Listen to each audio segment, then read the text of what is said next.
Hello everybody, this is David. Welcome back to my channel. This video is a continuation of our series, A Survey of the Bible, and we could say this is part B of the last video.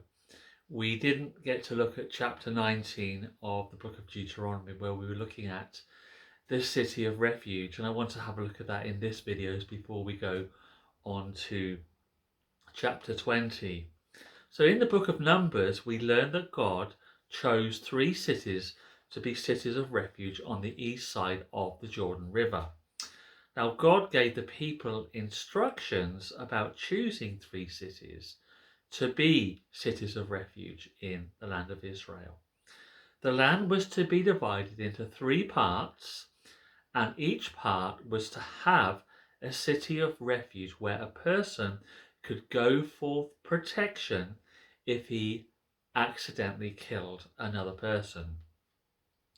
The cities of refuge were only for those who killed another person by accident.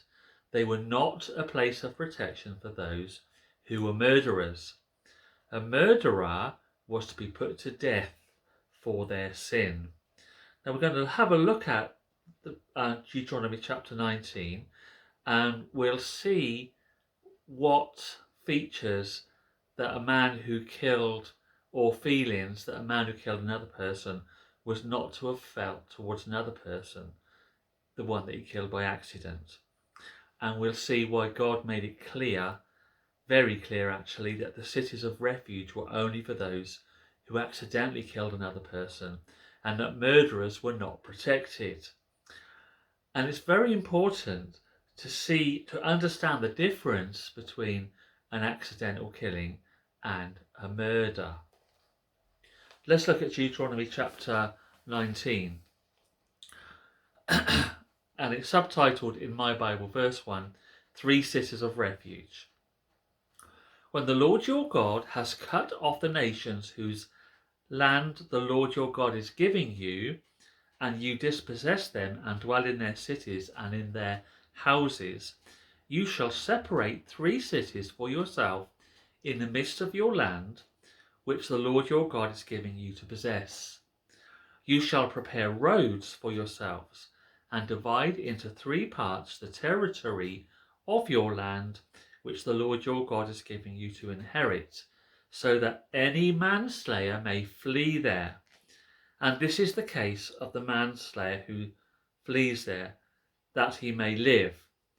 Whoever kills his neighbour unintentionally, not having hated him in time past, as, for example, he gives an example now, as when a man goes to the woods with his neighbour to cut timber, and his hand swings a stroke with the axe to cut down the tree, and the head slips from the handle and strikes his neighbour so that he dies, he shall flee to one of these cities and live, lest the avenger of blood. Now, the avenger of blood was a person that was legally entitled to take vengeance, a person that was on the victim's family that was legally entitled to take vengeance on the person that had killed their relative. Lest the avenger of blood, while his anger is hot, pursue the manslayer and overtake him because the way is long, and kill him, though he was not deserving of death, since he had not hated the victim in time past. Therefore I command you, saying, you shall separate 3 cities for yourself.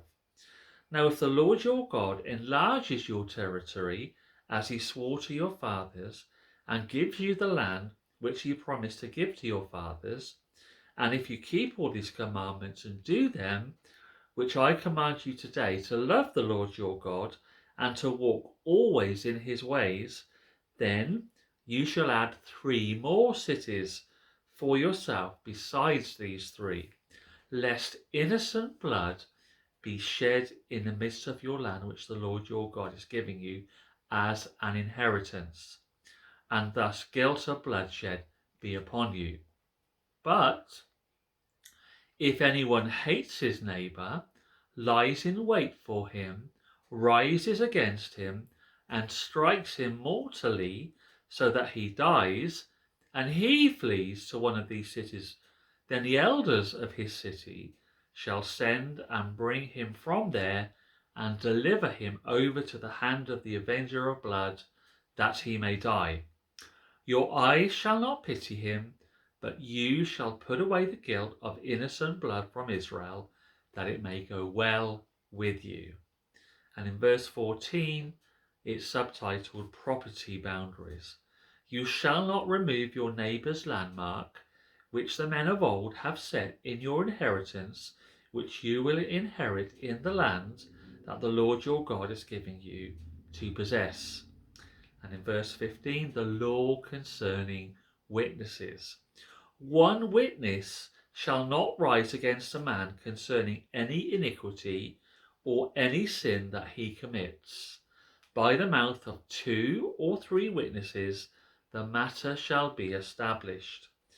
If a false witness rises against any man to testify against him of wrongdoing, then both men in the controversy shall stand before the Lord, before the priests and the judges who serve in those days, and the judges shall make careful inquiry. And indeed, if the witness is a false witness who has testified falsely against his brother, then you shall do to him as he thought to have done to his brother. So you shall put away the evil from among you, and those who remain shall hear and fear, and hereafter they shall not again commit such evil among you.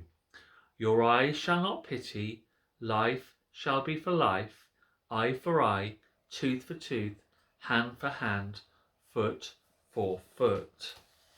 End of the chapter.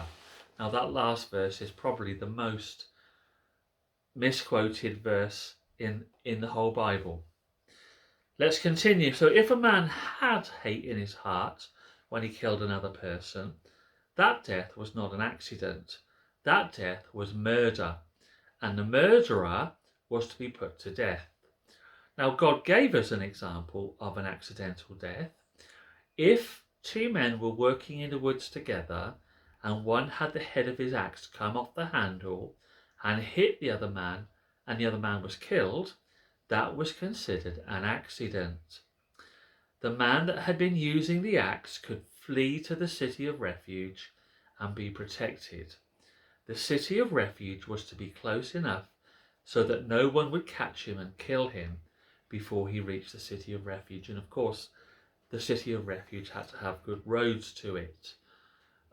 There was to be no obstacle or no difficulty in fleeing to the city of refuge. So God gave these cities so that the blood of innocent men would not be shed. However, they were not there to protect the murderer. Now, if one man killed another man because of hate and then fled to the city of refuge, there was a trial for that man. Now, if there were 2 witnesses that had seen the hate of the man that killed the other person, that murderer was condemned to death. He was taken out of the city of refuge so that the avenger of blood could kill him. The people were not to show any pity to the murderer. He must die. Interesting. So God also knew that it was possible that false witnesses would try to tell lies about another person in order to get that person killed. So to stop this from happening, to prevent one person from telling lies about another person, God said that he would show who was telling the truth. If a man told lies in order to get another person put to death, the liar was to be put to death instead. The liar was to receive whatever judgment he was trying to get against the other person. Now, how did God show how the other person was lying? It was through the judge's careful inquiry of any iniquity, as we read. It was through the careful sifting of the evidence. That's how God did it. So God said that the other person, the person that lied to try and get the other person killed, was to be killed themselves. Now, why did he do that? It was so that the other people would hear and fear, that they'd be worried, they'd be scared about trying that on for themselves. So God had a system of protection to protect innocent people. He is all about the protection of the innocent, that the innocent person should be protected, and that the guilty should be punished. Very different from today, where justice can be bought, things can be, justice can be sold to the highest bidder. No, God's justice is perfect, and he's all about protecting the innocent. So I want to thank you for joining me in this video, and I'll see you on the next one. Bye bye.